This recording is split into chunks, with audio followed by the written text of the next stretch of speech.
Hey guys, welcome back to Team Pandora. And we've got a package. Let's open it up. And again. And again. So yes, today we have another handheld. This one is the Anbernic RG552, and it's been updated to Android 11. This one was sent to us without any money exchanged from Geek Buying. They sell gadgets, 3D printers, as well as emulation handhelds, and this one in particular has stock in Germany. Please give them a visit and say hi. Guten Tag. We reviewed the 353P, and I'm wondering how Anbernic's previous flagship model, the 552, can compare. According to this label, we have 4 PCs inside this tiny little box, with 64 Gs. Pimping. On the side here, we have the map of where the buttons are. Here's the spec. 6-core processor up to 1.8 GHz. Nice. What else does it say here? 4 GB of RAM, 6 hours of battery life. Opening the box, we're greeted to this. And the handheld's D-pads, buttons and sticks are protected by a layer of plastic. I always give my stick some protection, large and ribbed. Yeah, this looks pretty damn nice. It's slightly heavy and has a bit of heft to it. You also get this power adapter, which is quite large. I know. This one's a switching power supply. The pins say Europe. And yeah, it's up to, what is it, 30? Yeah, 30 watts. On the other side, USB-C. And other things we get in the box are these 2 MicroSD cards, both unbranded, generic, and the 16 gig is for the Linux operating system, and the 64 is for the games. A 1 meter USB-C cable. Not long enough to tie up Wesley. Don't worry. A clear screen protector that fits perfectly. And finally, the manual, in both English and Chinese. Duct tape. Race cars, lasers, aeroplanes, duct tape. Oh, who? Let's have a quick look around the unit. At the bottom we have 2 stereo speakers, 2 microSD slots, a reset and a function button. On the right side, a power switch. On the top we have a USB for power, USB for data, the headphone jack, HDMI out, and these here are the vents so the fan can blow out hot air to keep the system cool. On the left side we have a volume rocker. We have these rubber pads, and on the right, the air intake vent. The buttons here feel very good, typical for Anbernic. And the D-pad too, very Super Nintendo. The recessed analog sticks also feel pretty good, and they click in for the extra button.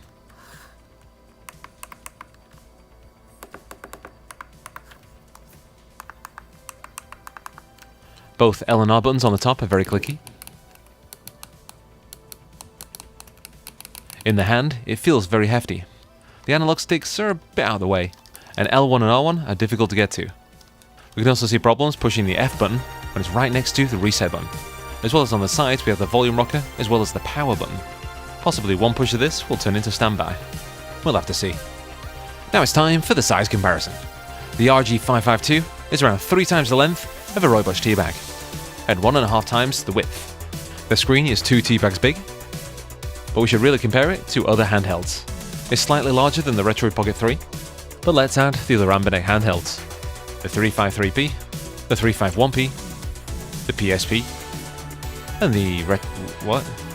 While the screen of the 552 is of higher resolution and much more saturated, the brightness is somewhat lacking. Even though the Retroid Pocket 2 has a 720p screen, that one looks much more appealing. The initial boot to Android takes this long. Why don't robots like apples? Because they are androids. Why doesn't Captain Picard have an iPhone? He already has an Android, and it came with a data plan. I am not Picard. I am Jean-Luc. 21 seconds. Not the quickest, but not too bad. We have no issues with the touchscreen at all. We have 64 GB of internal memory, and 11 of that is being used up. We can use the rest of this for our own applications or whatever we wish. The system is Android 11, and many emulators are installed at stock. All we need to do is add the ROMs. We can now insert the 64 GB card. And now we can let RetroArch install and update. If you need any help with this, check out the guide made by Retro Game Corps. It's got everything laid out for you. Once the games list has been refreshed, we should be able to see our games. But unlucky for us, the NES and the SNES folders are completely corrupted. This could be due to a bad image they burnt, or a fake MicroSD card. Here are the systems this front end can emulate. You can push the A button to see the games installed, and select one and push A to start it. Let's check out some gameplay. Most of the earlier arcade games will be fine, but this won't be able to play arcade versions of Tekken or Killer Instinct.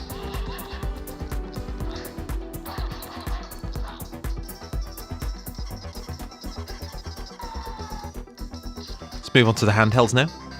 And this is the original Game Boy. As you can see on the left and right, most of the screen is not being used. We could stretch the screen, but it just looked very odd.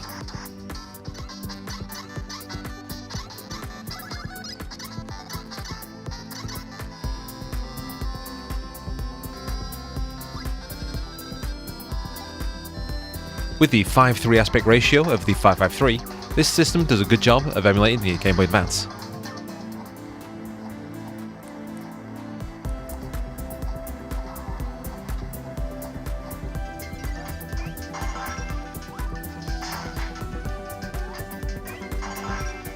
And if you wanted to go one step further, the DS.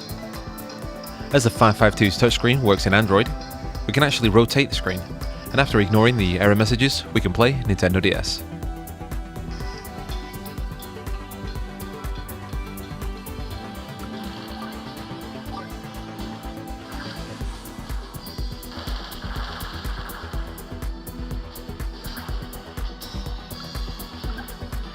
And if we don't need the second screen, we could just use one.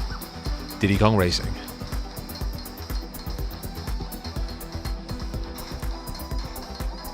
And here's some PSP. This one's running at 2x resolution with a slight bump on the core clock. If you need some help with PSP settings, please check our Retroid Pocket 3 PSP guide.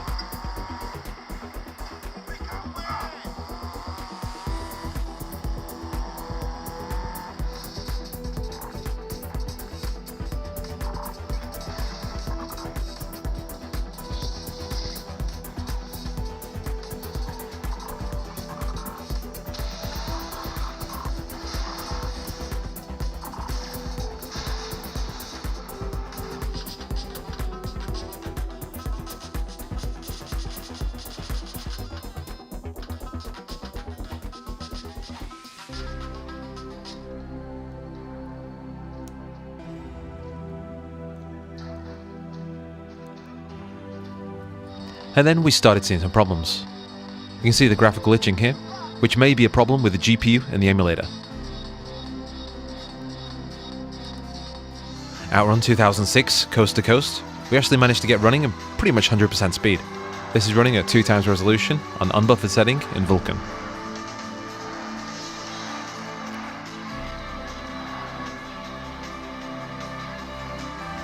And now onto the consoles.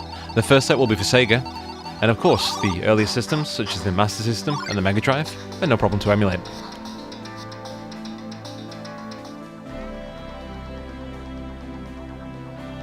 Moving on to the Sega Saturn, 2D games like Sexy Parodies are no problem. But for 3D games like Virtua Fighter 2, we'll need to use frameskip to have 100% speed.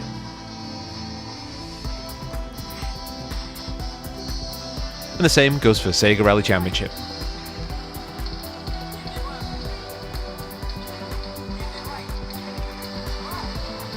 For the Sega Dreamcast, we had it running at 100% speed with no frameskip.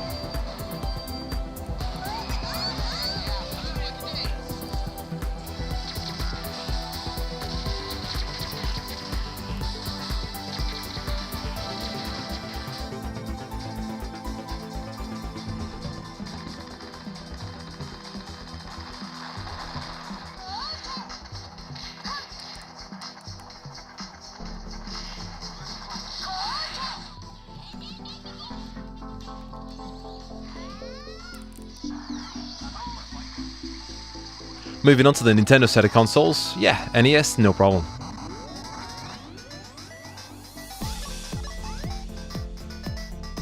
Same goes for Super Nintendo.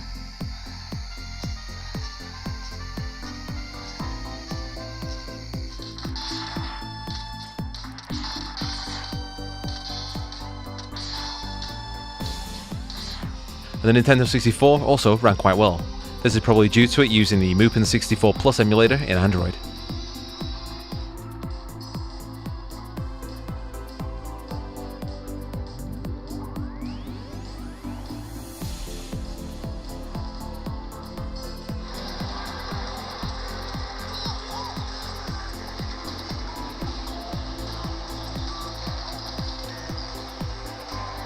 The system really slowed down when we played some Gamecube. Every game we tried was a slideshow.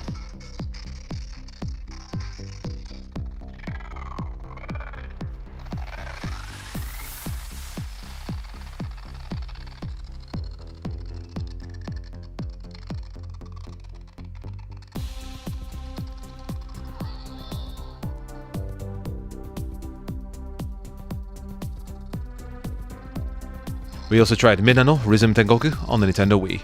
It runs at about 80% speed, but as it's a rhythm game, no good. Next up are Sony consoles. Here's a PlayStation, and it runs fabulous.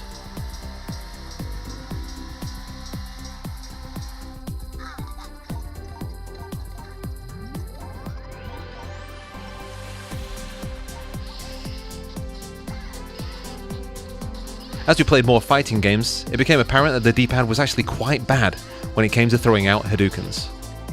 Here's some PlayStation 2 emulation, and to get some decent speed, we had to choose optimized settings, and for 2D games, you can see this is running really well.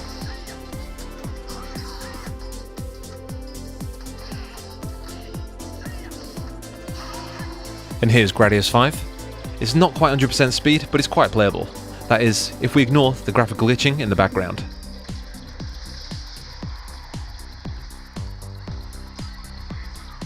Surprisingly enough, Katamari Damacy also runs quite well, but on the second stage it's slowed down to about 80 to 90% in speed.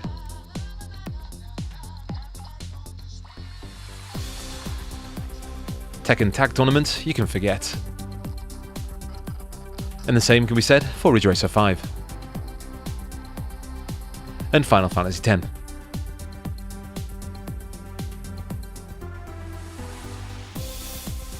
So if we check some of the other applications that are installed, we have Moonlight. With this we can stream our PC to our handheld if we have an Nvidia card. But as I don't, we need to find something like Steam Link. At stock, the Play Store is not installed, so we need to add our APK files manually or by using something like APK Pure. And we can say this does work, but it's incredibly laggy. This might be due to the system only using 2.4 GHz Wi-Fi.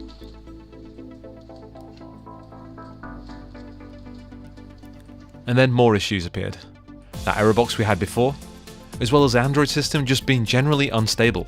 In the past few days we've been testing this, it's restarted itself around 10 times. Simply unacceptable. The saving grace for all Anbernic handhelds, Linux. With this we can go straight into the games and just play. That would be the case, until we find that they've used minimal effort on setting the whole thing up. Every game is set to fill the whole screen, and if we set the aspect ratio to core provided, we can see that something is very wrong. Even Genesis ran really badly before we switched the core. Amiga was unplayable. N64 looks like this. We switched the core, it looks like this. And it played like absolute garbage. And then things took a turn for the worst. The 16GB card stopped loading up Linux. I ran it through the fake tester, and yeah, it was trash. So we had to get a new genuine MicroSD. We burnt the new version of Batocera onto this, and it's already obvious that it runs better than stock. As well as the aspect ratio fixes, there's also the bezels on the side, which look great. Amiga emulation does run smoother, but if you want to push it with Fire and Ice or Jim Power, they'll be performing at around 80 to 90% speed. And then when we hit Flycast, major disappointment.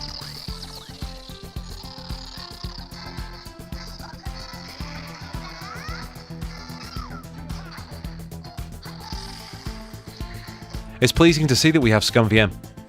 None of the current Linux front ends support the touchscreen, so we'll need to use the regular controls. There's also many ports, such as Doom. And then open Beats of Rage. Today's game is Turrican vs Terminator, and if you want to try this, it's free to download. Links down below. As we really wanted better performance, we tried JELOS. Very similar to the last two systems, this one's free on GitHub, and we actually do have a boost. We got 100% speed in Fire and Ice, and in-game, Jim Power runs really well. And this also applies for the Dreamcast, as well as Naomi.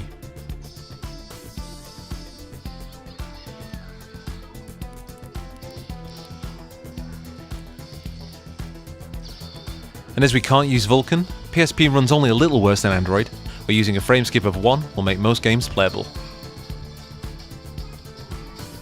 It's time for the pros and the cons.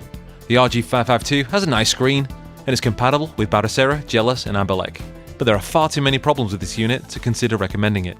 We really wanted to like this device, but asking around $200 for a handheld that comes with junk microSD cards and extremely buggy software is an insult to the consumer.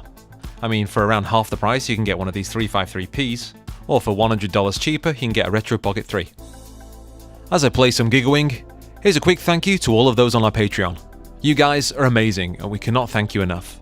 We make video reviews like these, as well as video tutorials, and fix the A500 Mini, and them cheap Chinese arcade boxes.